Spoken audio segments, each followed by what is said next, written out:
Hey guys, Professor Bill, Comic Book University, and Doctor Strange, issue number 7.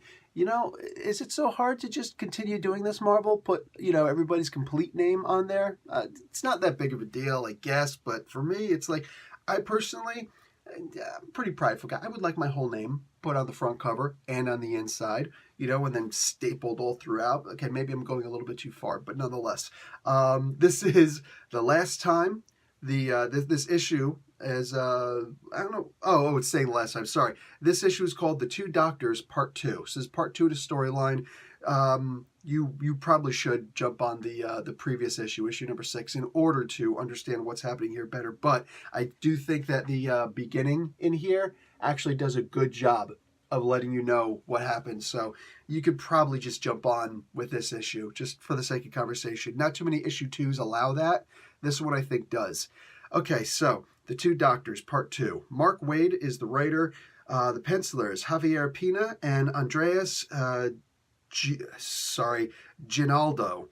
Inkers, Javier Pina, J.P. Meyer, Andy Owens, Roberto Poggi, and Keith Champagne. Color artists, we got Brian Reber, we got Jim Campbell, and Andrew Crossley. I'm having a hard time seeing this for some reason. I don't know why. And Corey Petit from VC is the letters, and the cover artist is Kevin Nolan. All right, so yeah, man, good book, good book. Also, Steve Ditko mostly created Doctor Strange, but Stan Lee gets credit also. And Stan himself says, I don't deserve that much credit for it. It was mostly Ditko, almost entirely. Okay, we do get the two different versions of Doctor Strange in here. The older version, which is actually his former friend, Casey.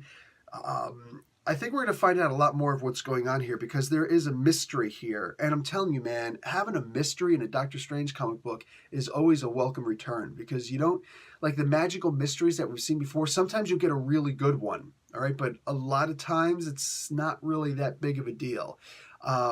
We've seen a couple good ones, a pretty good one in the recent memory also. I think 2 writers ago. Anyway, what do you call it? Bats has a bit more of a role in here. Kana, however, seems to have a good return to a main secondary character. Wade points out that Strange is sharing the comic book with her, basically sharing the story with her. They're both equals, they're both peers, and I do appreciate that. It is cool that she's not considered his apprentice. She's too good for that. But that being the case, she is still more of a background character than anything else. That's fine. This is not called Doctor Strange and Kana, you know what I'm saying? So I'm perfectly happy with her role in here. In fact, I was starting to get worried that she was going to wind up fading into the background because of the recent couple of issues. She wasn't really that big of a deal anymore. Well, she's being brought up to being the lead backup character, which is perfect. In my opinion, that is perfect. I loved seeing we got a lot of emotion out of her. Seriously, a lot of major emotion. This book gave her more emotion than anything. I almost feel like this was her book more than anything else. We got a lot of emotion out of her. She got happy, she got sad, she got a little jealous, she got a little took a little bit personal. You know what I'm saying? Like, this was really, really good writing for a backup character. Fantastic. I loved it. As far as the mystery, we find out who the person is who seems to have killed this god from this other realm. This, I guess you'd even just consider it a Sorcerer Supreme level being from another realm. What do you call it? The secret. It's actually pretty cool. I dug it. I also liked how Doctor Strange was able to not necessarily trap Kana, but yes, kind of trap Kana. There's even though a mystery is resolved, we find out who the background character is, who the person is who's starting all this nonsense, and does not disappoint, guys. Does not disappoint. But Casey starts screaming, "I'm the price! I'm the price!" And I'm the price you pay. It's too late. I'm the price you pay. She just keeps on screaming that, showing that she's completely out of control. That's good. That's really good for many different reasons. One, I was starting to hate this Casey character. I'm like, she's imitating Doctor Strange the version that most people in the Marvel universe would be used to now, not this new version, this new outfit that he's using. She's causing all sorts of trouble. She's wreaking chaos everywhere she goes and killing people. It's a really bad look. You know what I'm saying? Not what Doctor Strange needs in his life. For a guy who tries to stay low key, not working here. Not working here. So she's doing a lot of harm, and she's not listening to any kind of reason whatsoever. Doctor Strange keeps saying, I just want to talk. And even me, I'm thinking at this point, enough with the hero nonsense. Just freaking put an Eldritch bolt through her brain, man. Kill this person. Like, she's hurting people. But then all of a sudden you realize, by seeing who is behind the scenes, exactly what is going on. Oh, crap, that's kind of messed up. Why didn't I see this coming? You know what I'm saying? But there's also, so that's also a further mystery to add. It's like, oh, this is who's behind it, but what is the price that Doctor Strange has to pay? How is it that she is the price? Really good comic book. Solid comic book, man. We go from one answer to a new question.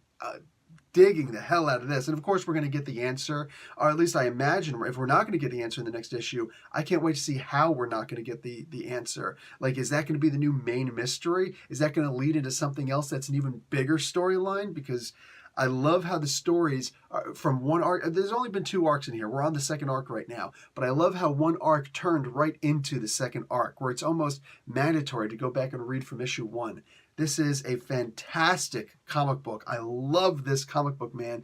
Also, I would show you, but it's going to reveal who's behind everything. Anyway, the next issue is actually called The Price. So we are actually probably going to find out what the price is. Anyway, queries for Cadavus, man. If you guys aren't reading this, I can show you this.